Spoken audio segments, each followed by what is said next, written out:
조갑제 TV 시청자 여러분 안녕하십니까? 2019년 6월 12일입니다. 문재인 대통령이 김원봉을 공산주의자 김원봉 그리고 남침 전쟁의 원흉인 김원봉을 선생이라고 존칭을 써가면서 항일운동을 했으니까 국군의 무슨 뿌리가 된다. 나아가서 한미동맹의 한 맥을 이룬다는 취지의 그것도 현충일 추념사를 통해서 한 발언이 대한민국을 혼란에 빠뜨리고 있습니다. 이 발언은 대한민국의 영혼, 국민의 가치관을 송두리째 무너뜨리는 용서할 수 없는 망언입니다. 대통령으로서 절대 해서는 안 될, 국군 통수권자로서는 절대로 해서는 안 될 실언이 아니라 망언입니다. 의도가 있죠. 공산주의자도 같은 민족이니까 민족 반역 범죄, 전쟁 범죄까지 다 덮어주자. 그렇게 너그럽게 나오면서 이승만 박정희에 대해서는 이승만 박정희 그리고 적폐 세력에 대해서는 없는 법도 만들다시피 해가면서까지 대한민국 역사 속에서 파묻으려고 하는 이런 의도, 그리하여 김일성에게 건국 공로훈장을 주는 날을 기약하려는 이런 의도, 그래서 남북 연방제로 가기 위한 포석으로 보입니다. 그러나 이게 다 거짓말과 사기에 기초하고 있으므로 절대로 승리할 수가 없는 것은 대한민국이 개방된 체제에서 언론 자유를 누리고 있다는 사실입니다. 햇볕이라는 진실이 비출 때 어둠은 삽시간에 사라지고 맙니다. 거짓과 선동은 어둠의 세력입니다. 문재인 정권은 어둠의 세력입니다. 왜냐? 거짓, 승오, 정오심, 거짓과 정오심, 역사조작. 그래야 문재인 대통령은 6월 6일 현충사의 그 추념사로 해가지고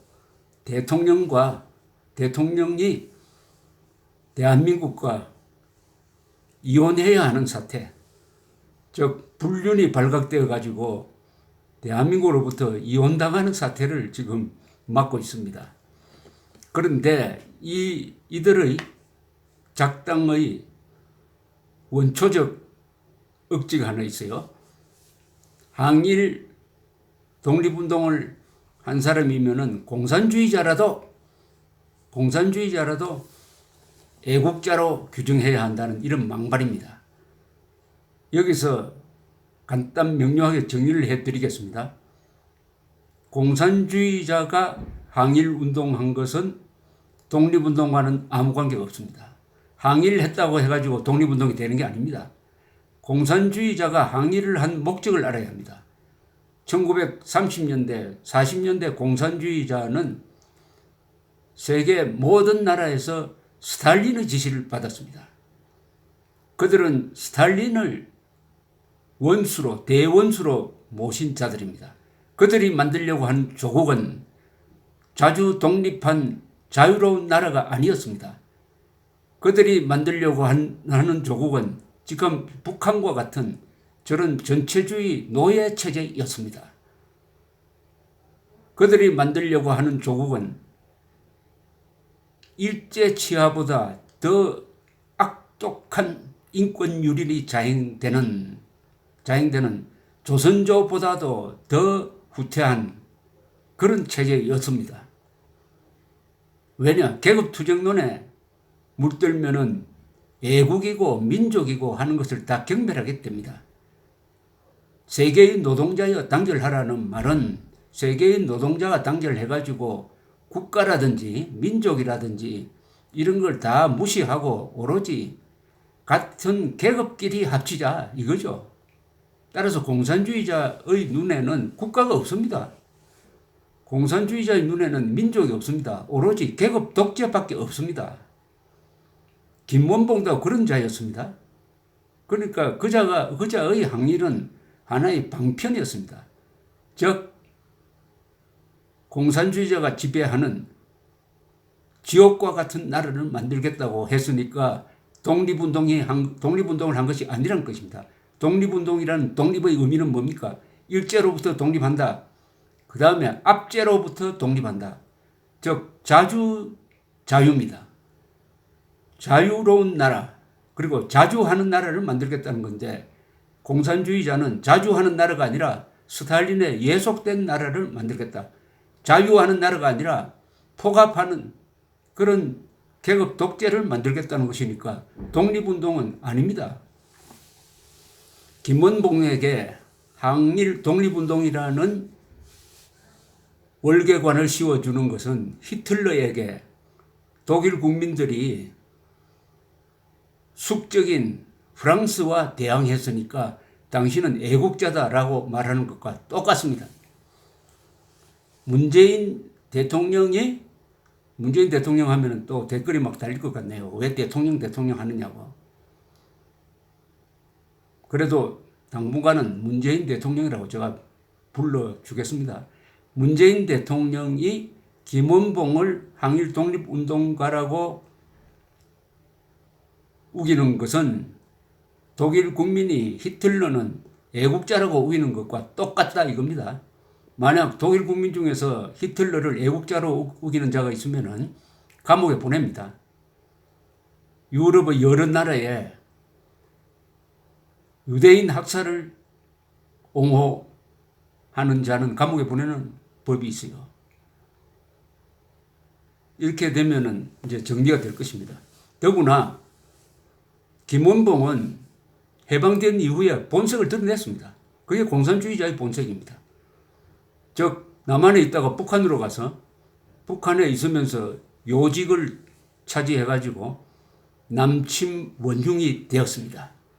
그리고 남쪽 점령 지역에서 권력을 행사하면서 수많은 한국인을 도륙했습니다. 동족을 죽였습니다. 김일성 집단보다 더 많은 동족을 죽인 외국인이 있습니까? 몽골 침략 때, 임진왜란 때, 일제 시대 때 외부의 적이 죽인 한국 사람보다 김일성 집단이 죽인 약 300만 명의 동족이 더 많습니다. 일제 때 일제의 폭압에 의해서 죽은 사람보다 김일성 집단이 죽인 동족의 숫자가 10배 이상입니다. 10배 이상입니다. 지금 북한 주민들의 생활은 일제시대 때보다 더 나쁩니다. 그렇다면 북한은 아직 해방된 적도 없고 독립된 적도 없습니다. 그런데 김원봉이를 독립운동가라고 한다면은 그 독립은 뭡니까? 문재인 정권이 김원봉에게 독립운동가로 추서해 주겠다, 서운을 주겠다고 하면 그 독립은 뭡니까? 대한민국으로부터의 독립, 자유로부터의 독립입니까? 대한민국으로부터 독립해가지고 북한 노동당 정권으로 탈출하겠다? 자유로부터 독립 아닌 탈출을 해가지고 폭압 속으로 들어가겠다 하는 공개적인 자백 아니겠습니까? 자백이죠, 자백. 공산주의는 스탈린보다 더 무섭다고 합니다. 공산주의는 스탈린보다 더 무섭다고 그래요. 공산주의는 절대 악입니다. 인간이 만들어낸 정치 이념 중에서 가장 많은 사람을 죽이고 가장 정교한 기술을 가진 정오의 과학이고 갯벨스를 울게 만들 선동의 기술입니다. 일찍이 이승만 대통령이 이야기했습니다. 공산주의는 호열자와 같다.